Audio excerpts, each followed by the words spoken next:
नमस्कार दोस्तों, इस चक्र श्रृंखला में जो द्वितीय नंबर का चक्र है वह है स्वाधिष्ठान चक्र। स्व यानी कि आत्मा, स्थान यानी कि जगह, अर्थात जो आत्मा का स्थान है वही स्वाधिष्ठान है। स्वाधिष्ठान चक्र का विकासशील संबंध मानव की शुद्ध चेतना से होता है। मूलाधार चक्र में हमारे कर्मों व प्रारब्ध के कर्मों का संग्रह होता है, लेकिन जागृत व स्वाधिष्ठान चक्र में होते हैं। यह अवचेतन मन का वह स्थान होता है जहाँ जीवन प्रारंभ में गर्भ से सभी जीवन अनुभव व परछाइयाँ संग्रहित करता है।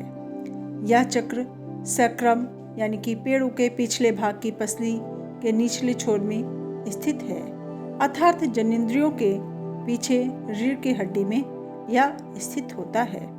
इस चक्र के देवता ब्रह्मा हैं, जो ब्रह्मांड में क्रिएटर के रूप में हैं, और स्वाधिष्ठान चक्र की देवी हैं सरस्वती।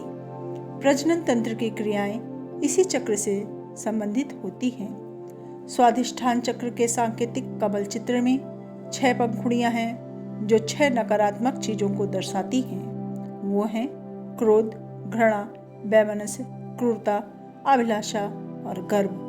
व्यक्ति इन्हीं नकारात्मक भावों पर विजय प्राप्त कर विकास प्राप्त कर सकता है। इस चक्र का बीज मंत्र वम है और चक्र का रंग नारंगी है। नारंगी रंग सकारात्मकता, सक्रियता व शुद्धता का प्रतीक है। इस चक्र के अक्षर हैं वम, भम, शम, यम, रम। इस चक्र का तत्व जल है, जिसका गुण है रस। जल नियंत्रित अवस्था में लाभ देता है, परंतु अनियंत्रित यदि जल हो जाए तो केवल हानि ही पहुंचाता है, अर्थात प्रजनन की नियंत्रित क्रियाएं संयम ही सार्थक परिणाम देती हैं। इस तत्व बीज की गति नीचे की ओर लंबी होती है और यह वाणी वायु का प्रमुख स्थान है। इसका प्रतिनिधित्व पशु मगरमच्छ है, जो सुस्ती, भावहीनता व खतरे का प्रतीक है। स्वाधिष्ठान चक्र पर आज्ञा चक्र, विशुद्धि चक्र और मूलाधार चक्र का तीव्र प्रभाव पड़ता है। यह चक्र संयमशीलता न रहने पर अति उत्तेजना में विकृतवान हो जाता है। इस चक्र में विकृत आने पर कामुक प्रकृति हो जाती है। इस चक्र की विकृति से व्यक्ति क्रूर, आलस्य, प्रमाद, अवज्ञाकारी, अभिमानी, नपुंसक, वांछपन यानी कि प्रजनन अंग के रोगों से ग्रसित हो जाता है। स्वाधिष्ठान चक्र में विकृति होने पर आध्यात्मिक सिद्धि में बाधा उत्पन्न होती है। जीवन में आनंद की कमी, आत्मविश्वास की कमी हो जाती है।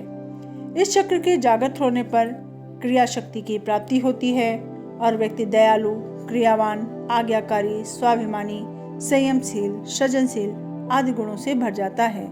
उसके दुर्गुण समाप्त हो जाते हैं। संतान ओजस्वी व सुंदर होती है। मानसिक स्तर पर यह चक्र रचनात्मक प्रकृति का बढ़ाने वाला होता है। खुशी का भाव आएगा। आध्यात्मिक उन्नति के रूप में उत्सुकता को नियंत्रित करता है।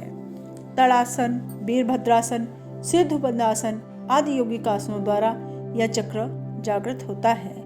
योनि मुद्रा, क्षेपण मुद्रा, शक्ति मुद्रा के द्वारा भी स्वाधिष्ठान चक्र जागृत होता है।